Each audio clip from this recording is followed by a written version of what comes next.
Ernest Akindengue Tewelio, sujet gabonais, fondateur et promoteur de la société Idolé Finance SAL, qui a développé une solution dénommée Idolé Cash, qui devait être commercialisée par BGFI sous la dénomination de Idolé Cash by BGFI Bank, mais produit qui aurait été plagié, volé par BGFI et est aujourd'hui ventilé partout depuis toutes ces années sous le nom de BGFI Mobile, BGFI Express, etc. L'affaire dure donc depuis 2016, une affaire qui n'a jamais été tranchée. Seul le tribunal de Paris a donné raison à Ernest Akindengue Tewelio sur la propriété intellectuelle. Mais sur la partie concernant le non-respect du contrat, le tribunal de Paris a été déclaré incompétent et l'affaire a été renvoyée à Libreville. Mais à Libreville, depuis toutes ces années, cette affaire n'a jamais pu être tranchée parce que BGFI et ses avocats font sans cesse dans le dilatoire. Et selon nos informations, ce serait adjoint des services de bras séculiers au niveau du parquet de Libreville pour faire traîner l'affaire, du moins pour décourager Ernest et ses partenaires. Voici l'affaire. Le patron de la société Idolé Finance SAL avait pris dès le 21 juin 2011 l'initiative de développer sa solution innovante de paiement global et digital. Une solution qui permettait de faire toutes sortes d'opérations bancaires avec des appareils mobiles, c'est-à-dire des téléphones, des tablettes, des ordinateurs, etc. Et avec pour particularité de proposer des produits innovants aux standards internationaux, le tout couplé aux cartes de paiement, c'est-à-dire Visa, Mastercard et autres.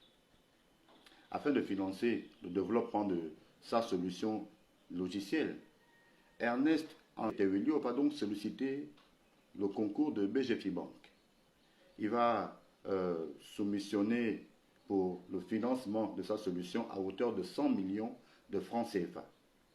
Il adresse sa doléance à BGFI Bank, dont le patron Henri-Claude Oyima lui a été présenté par relation interposée. Par courrier numéro DLCE YNM VM LBP 680 2012 du 29 octobre 2012, BGFI Bank répond favorablement à la sollicitation. Les discussions s'engagent. BGFI marque donc son accord pour accompagner l'auteur dans son initiative de développement de sa solution logicielle. Les discussions informelles ont lieu plusieurs mois avant, relativement à la rentabilité du projet et après que BGFI Holding Corporation SA, c'est-à-dire la maison mère, la matrice même de BGFI, du groupe BGFI, avec qui l'intéressé entretient une relation plus ou moins privilégiée du fait de l'intérêt que porte BGFI pour son produit, marque donc son intérêt et donne instruction à sa filiale gabonaise pour le développement de la solution Idolé Cash à son profit comme pays pilote. C'est-à-dire que c'est à partir du Gabon qu'on devait lancer le produit avant de l'étendre à toutes les autres filiales africaines de BGFI. Donc avant diffusion à l'international.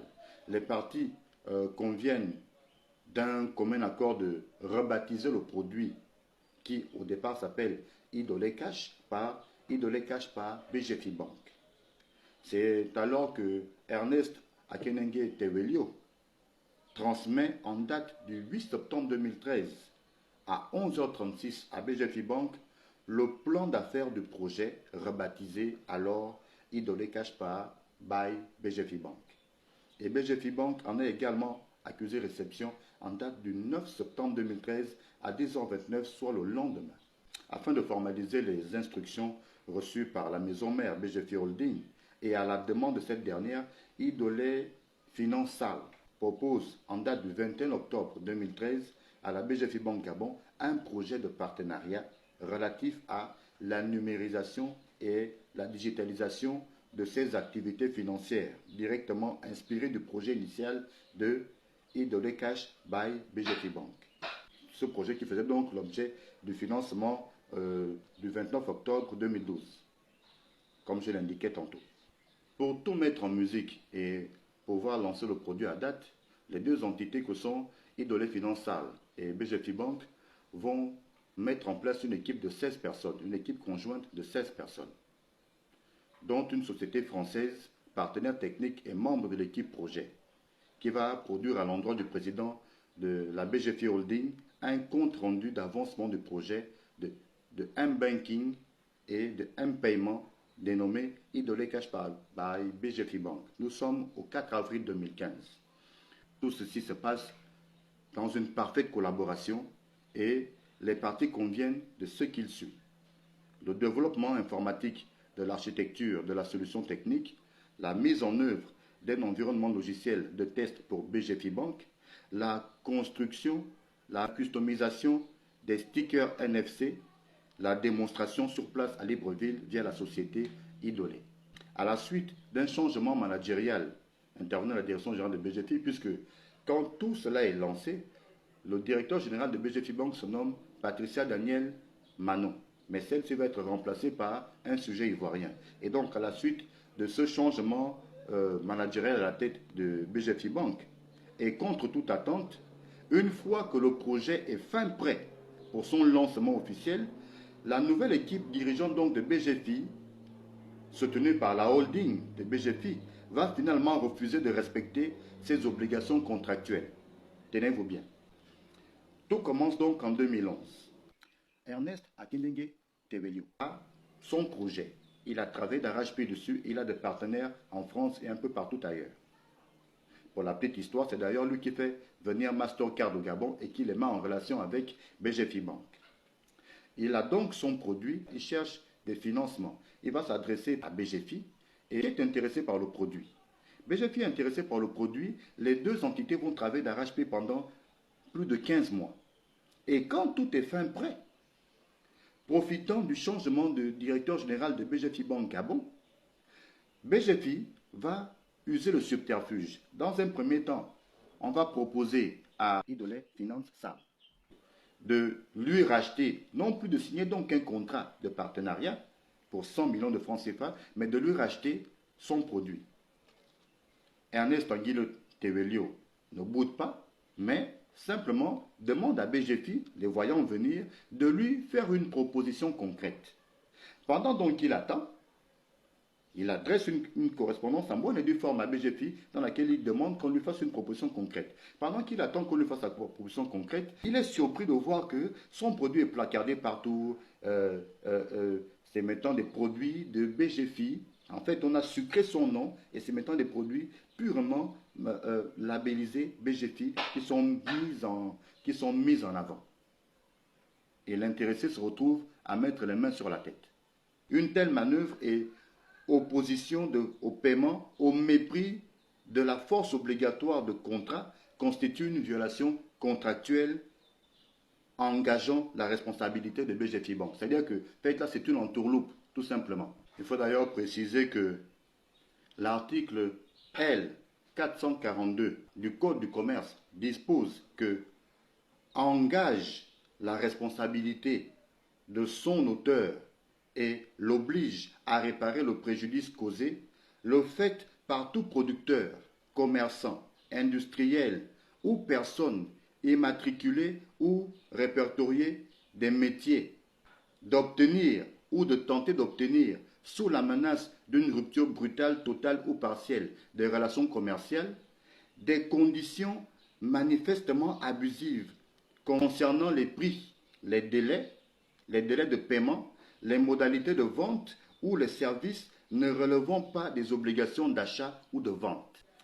En clair, BGFI Bank Gabon SA a engagé sa responsabilité contractuelle en refusant d'exécuter loyalement ses obligations de paiement à l'endroit de Idole Finance et en tentant de lui imposer une renégociation des conditions de rémunération prévues au terme de leurs accords contractuels. Cette collusion est encore établie quand on regarde bien le fait que la BGFI Holding n'a pas hésité à signer avec Mastercard, partenaire introduit par Idole Finance, et utiliser la solution développée par Idole Finance pour l'ensemble de son groupe au niveau international.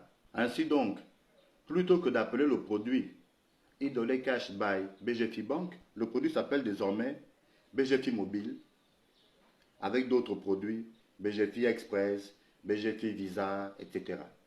L'affaire devait donc être jugée le 9 janvier 2024 par le tribunal du commerce. C'est-à-dire que le tribunal du commerce se dit, bon, écoutez, cette affaire a trop duré. Il y a eu beaucoup de dilateurs dans cette affaire. La presse gabonaise s'est acharnée sur Ernest Evelio, ne lui accordant jamais le droit de réponse. On a tout dit sur l'intéressé sans aller au fond du problème. Parce qu'il y a deux aspects à ce problème. Il y a d'abord la propriété intellectuelle, l'auteur d'un produit, et il y a la rupture abusive de contrat. Le tribunal de Paris a tranché en faveur Idolet Finance Sale. Et le Gabon devait simplement s'occuper de trancher la partie concernant la rupture abusive de contrat. Mais dans cette affaire, il y a par exemple que c'est une chambre du tribunal de première instance de Libreville qui s'est saisie du dossier, et c'est une autre chambre qui, elle, va rendre un verdict sur l'affaire. Parce qu'apprend-on dans cette affaire, si elle a beaucoup traîné, c'est parce que les grands patrons de BGFI auraient usé de leur branlon au parquet de Libreville et dans d'autres arcanes décisionnelles du pays. Puisque à l'époque, le pays était géré. Et l'affaire devait donc être tranchée, mais une fois encore, puisque entre-temps, Ernest Anguelio a changé d'avocat, il se laisse entendre dire que les nouveaux avocats qu'il a pris ne seraient pas totalement bien imprégnés du dossier et qu'il faudrait leur laisser le temps de bien lire le contenu du dossier. Tiens donc, simplement du dilatoire pour faire traîner l'affaire. Ce que BGFI a fait, et notamment dans une coupure de presse sur Jeune Afrique, Henri Cloudoyema a laissé entendre que les négociations auraient donc été interrompues et qu'il se serait adjoint les services d'un autre promoteur étranger avec qui ils ont finalement mis le produit en route. Tiens donc, quand quelqu'un mène un produit, vous travaillez avec le pub, vous reprenez son produit et vous le faites commercialiser par le truchement d'un autre partenaire étranger. Incroyable. Il faut que l'intéressé entre dans son bon droit. La loi, c'est la loi. Et nul n'est au-dessus de la loi. Que le tribunal du commerce tranche donc et que justice soit rendue. Très bien, on avance.